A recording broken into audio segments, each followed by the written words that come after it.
बच्चों corona virus के संक्रमण के द्वारा फैली बीमारी के कारण इस समय विद्यालय में नियमित कक्षाएं नहीं चल रही हैं।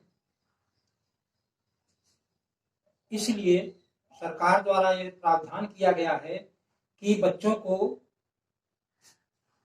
ऑनलाइन पढ़ाया जाए ताकि उनका नुकसान न होने पाए।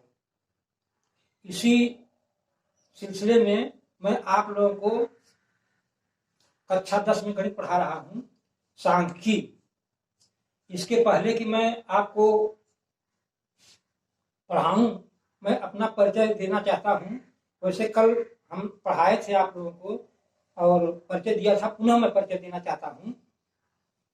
मैं रामचरण इंटर कॉलेज कैथोल लिडियारी इलाहाबाद से वर्ष 2013 में रिटायर हुआ हूं और 2 वर्षों से सरदार पटेल इंटर कॉलेज सिकरो कुरान इलाहाबाद में पढ़ा रहा हूं। यह 3रा वर्ष है। मैं आप लोगों को गणित पढ़ाऊंगा। तो आज मैं आप लोगों को गणित में सांख्यिकी विषय पढ़ा रहा हूं। सांख्यिकी गणित, सांख्यिकी में आपके कोर्स में केंद्रीय प्रवृत्ति की मापें हैं। केंद्रीय प्रवृत्ति की मापें, तो केंद्रीय प्रवृत्ति की मापों में कई विधियां हैं ज्ञात करने की। पहली विधि है जब आंकड़े अवर्गीकृत हों, तो अवर्गीकृत आंकड़ों का समांतर माध्य हम आपको बता चुके हैं।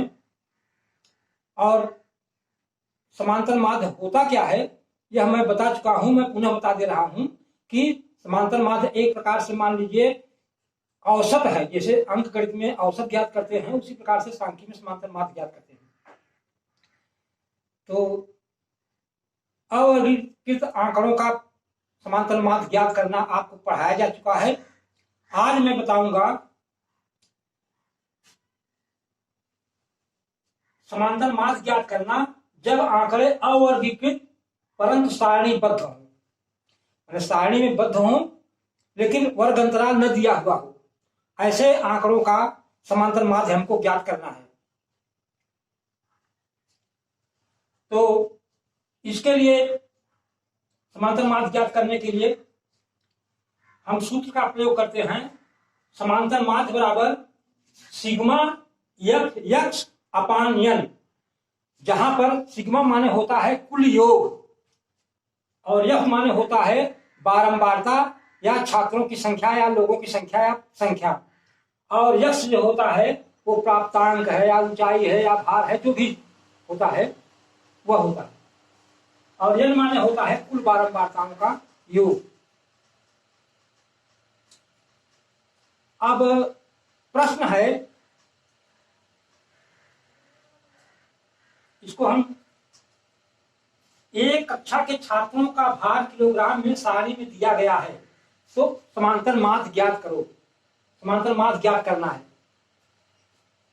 सवाल क्या है, छात्रों का भार दिया हुआ है 41, 42, 43, 44, 45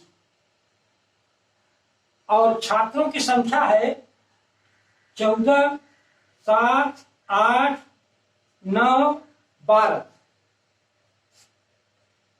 तो इसका हमको समांतर माध्य ज्ञात करना है। समांतर माध्य ज्ञात करने के लिए हम करते क्या हैं, जैसे आंकड़े क्षैतिज हैं तो इनको हम हॉरिजॉन्टल कर लेते हैं, वर्टिकल कर लेते हैं, लंबवत कर लेते हैं। तो 41 भार यहां लिख लिया, इसके सामने उनकी संख्या 14 लिख लिया और 42 का 7, 43 का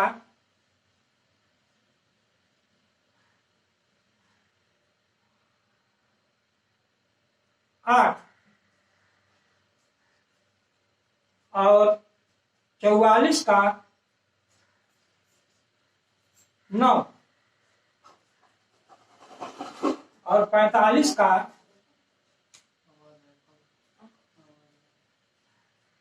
12।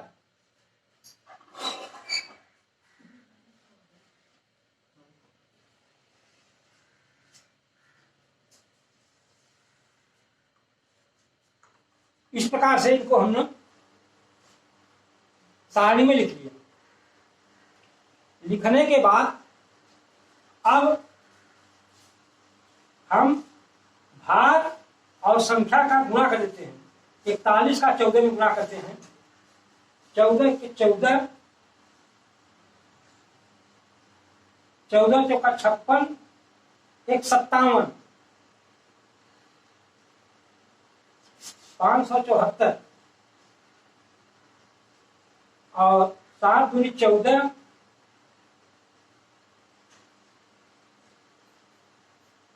7 चौक 28, 1 29 और 8 3 24, 8 चौक 32, 2 34।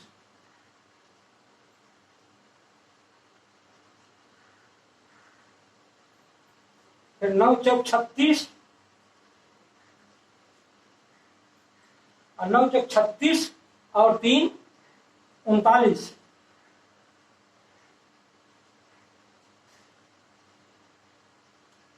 फिर 12 पंचे 60, 12 चौक 48 और 6 54। इस प्रकार से यफ और यश का गुणा कर दिया। इसके बाद कुल बारंबारताओं को जोड़ लेते हैं। यह हो गया आपका सिग्मा यफ बराबर यन, और ये बराबर हो गया 4 7 11 8 19 19 9 28 2 30 और 3 1 4 1 5। कुल छात्रों की संख्या हो गई 50। फिर कुल एफ को जोड़ लेते हैं। 4 4 8 4 12 6 18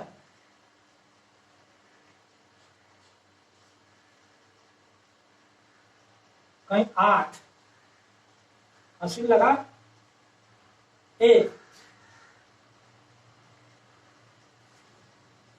7 1 8 8 9 17 17 4 21 21 9 30 30 4 34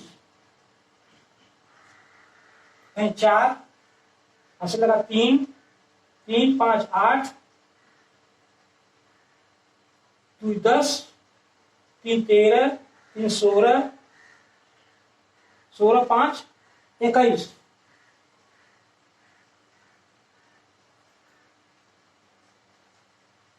ये हो गया सिग्मा एफ एक्स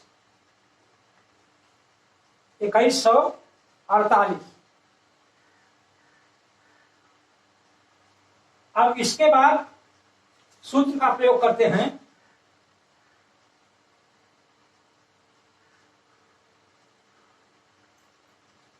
समांतर माध्य बराबर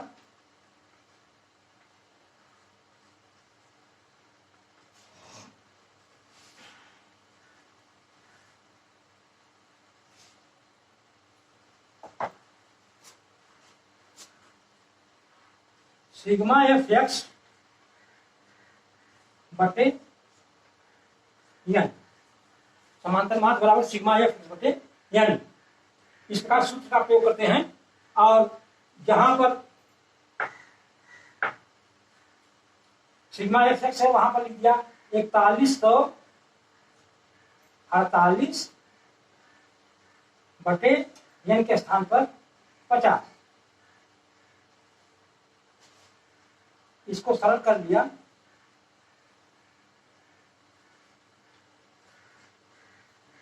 5 चौक 20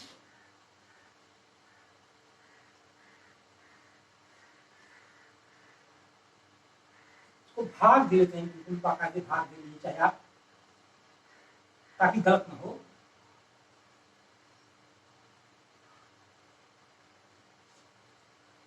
इकतालीस सौ 48,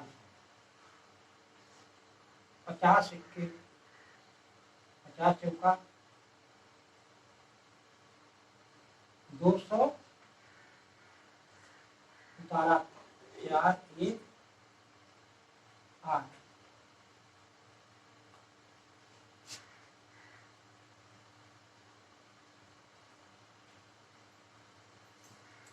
आन दूनी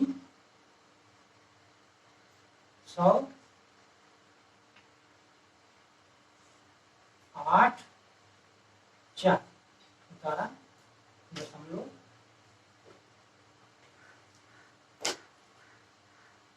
5 9 45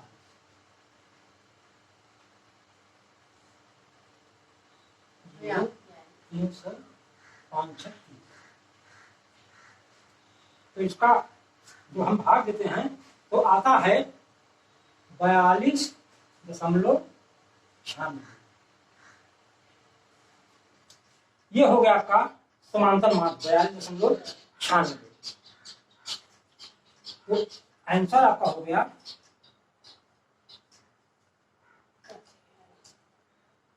समांतर माध्य बराबर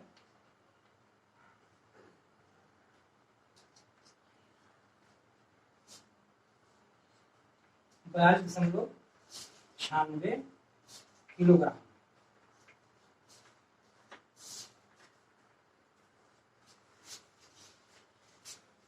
इस प्रकार से जब आंकड़े अवर्गीकृत परंतु सारणीबद्ध हों उनका हम समांतर माध्य निकाल लेते हैं। यह एक बृहद रीति है समांतर माध्य ज्ञात करने की। अगर लघु रूप से समांतर माध्य ज्ञात करना हो तो भी ज्ञात कर सकते हैं। यह बृहद रीति है, लेकिन बृहद रीति देखने में बड़ी लगती है पर इसमें गलती होने के चांसेस कम होते हैं, इसलिए इसको आप अभ्यास कर लीजिएगा। पुनः मैं आपको दोहरा देना चाहता हूं, अगर आंकड़े अवर्गीकृत दिए हुए हैं लेकिन सारणी में लिखे हुए हैं, पहले उनको सारणीबद्ध कर लेते हैं और सारणीबद्ध करने के बाद बारंबारता और मध्यमान यानी छात्रों की मतलब भार का गुणा कर लेते हैं। और गुणा करने के बाद उनको कुल जोड़ लेते हैं और कुल बारंबारताओं को जोड़ लेते हैं, कुल संख्या को जोड़ लेते हैं और फिर कुल योग में कुल बारंबारताओं का भाग देते हैं तो समांतर माध्य ज्ञात हो जाता है।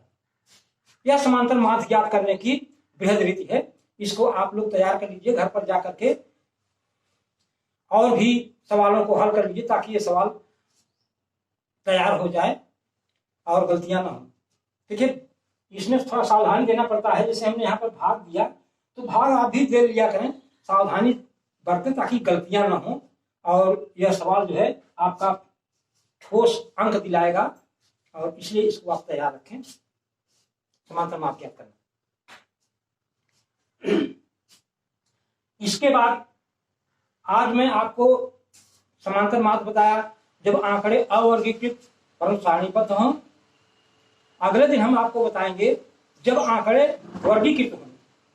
वर्गीकृत का मतलब हुआ कि जब वर्ग अंतराल और बारंबारता दिया हुआ है।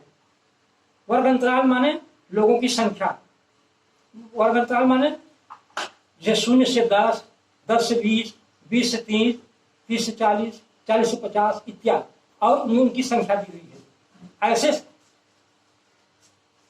प्रश्नों का हम हल अगले दिन बताएंगे और इसको आप लोग तैयार कर लीजिए। इसको इतना ही पर्याप्त है। धन्यवाद।